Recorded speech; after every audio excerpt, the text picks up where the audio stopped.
Hello friends, welcome to my YouTube channel. आज हम करेंगे चैप्टर 6 का एक्सरसाइज 6.2।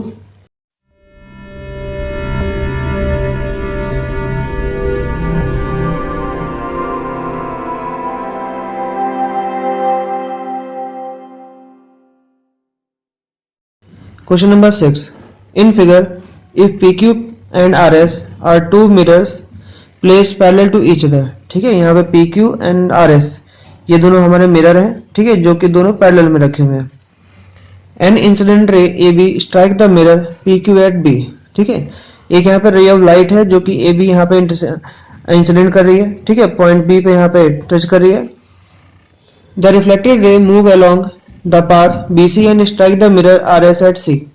ठीक है, यहाँ से लाइट यहाँ फॉल करी पॉइंट B पर, यहाँ से रिफ्लेक्ट बैक हुई, जाके C पे स्ट्राइक किया, फिर से दोबारा यहाँ रिफ्लेक्ट बैक करेगी, ठीक है, जो कि यहाँ पर रे CD बनाएगी। And again reflect back along the CD, prove that AB parallel to CD। तो हमें प्रूफ करना है कि जो AB है वो CD के पैरेलल में होगा। ठीक है, अब देखिए यहाँ पे इस क्वेश्चन में बात किया हुआ मिरर के बारे में और रिफ्लेक्शन के बारे में बात की है। तो इससे पहले तुम्हें जानना चाहिए कि लॉज ऑफ रिफ्लेक्शन क्या होता है। ठीक है, आप सभी ने पढ़ा हुआ क्लास 8th में लॉज ऑफ रिफ्लेक्शन के बारे में, वही सेम कंसेप्ट यहाँ पर लगेगा। तो सबसे पहले बता देता हूँ लॉज ऑफ रिफ्लेक्शन होता क्या है।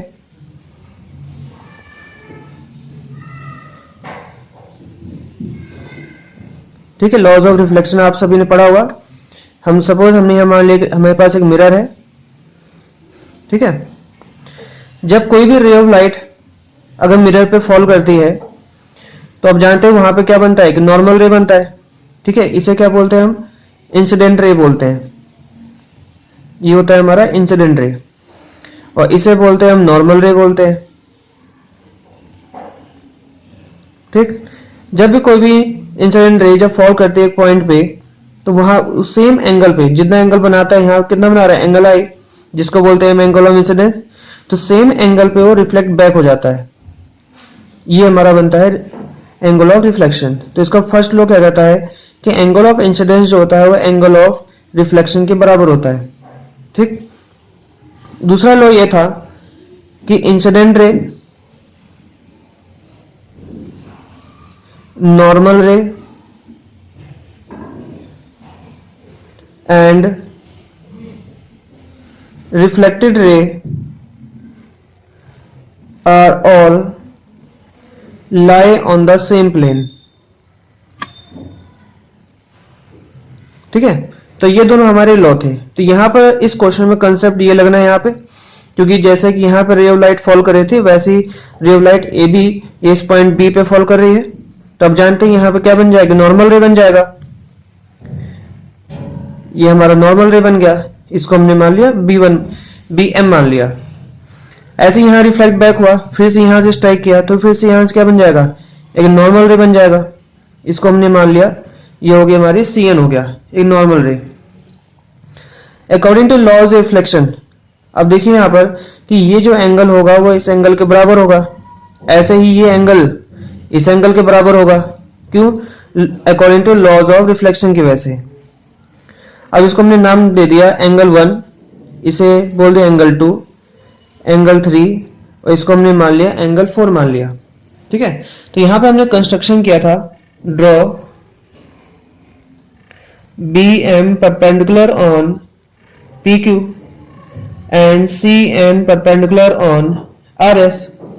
ठीक है, तो ये दोनों हमारे परपेंडिकुलर है, मतलब ये बिल्कुल 90 डिग्री यहाँ पे बनाएंगे। तो इसका मतलब BM जो है और CN ये दोनों क्या हुए, पैरेलल हुए। देयरफॉर BM पैरेलल टू हो गया CN हो गया। ठीक है, अब देखिए यहाँ पर कि एंगल 1 एंगल 2 के बराबर होगा, एंगल 1 जो है एंगल 2 के बराबर होगा, बिकॉज एंगल ऑफ इंसिडेंस जो होता है वो एंगल ऑफ रिफ्लेक्शन के बराबर होता है। ठीक है, इसे हम मान लेंगे फर्स्ट इक्वेशन।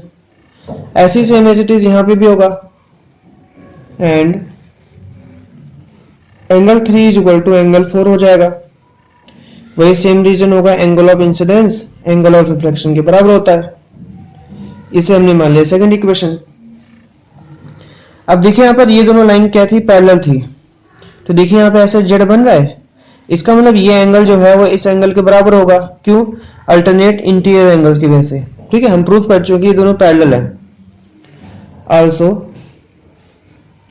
एंगल 2 एंगल 3 के बराबर होगा।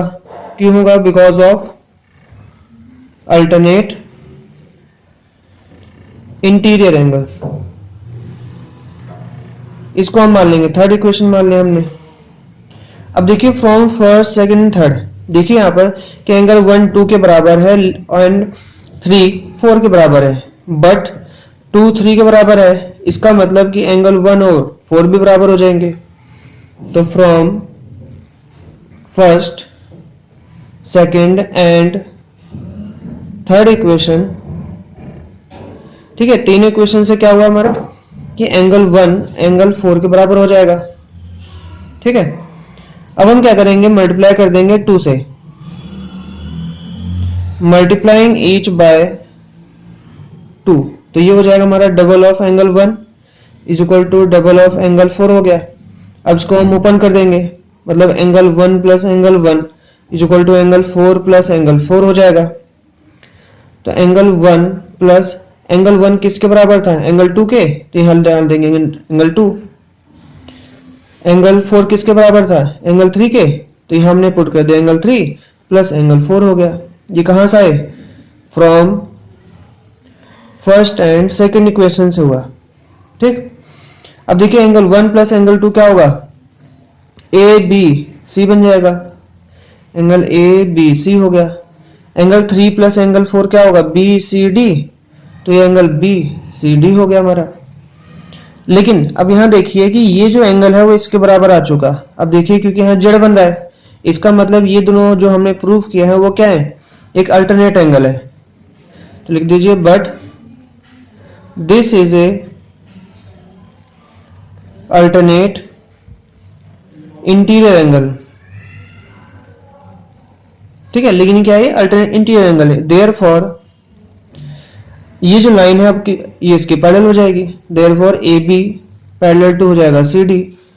क्यों होगा? Because of converse of alternate interior angle. ठीक है, हमें ये प्रूफ करना था, हैंस प्रूव्ड। तो ये कंसेप्ट है, ये आपको सभी पता होना चाहिए। ठीक है, इसी कंसेप्ट के बेस पे ये क्वेश्चन हो जाएगा हमारा।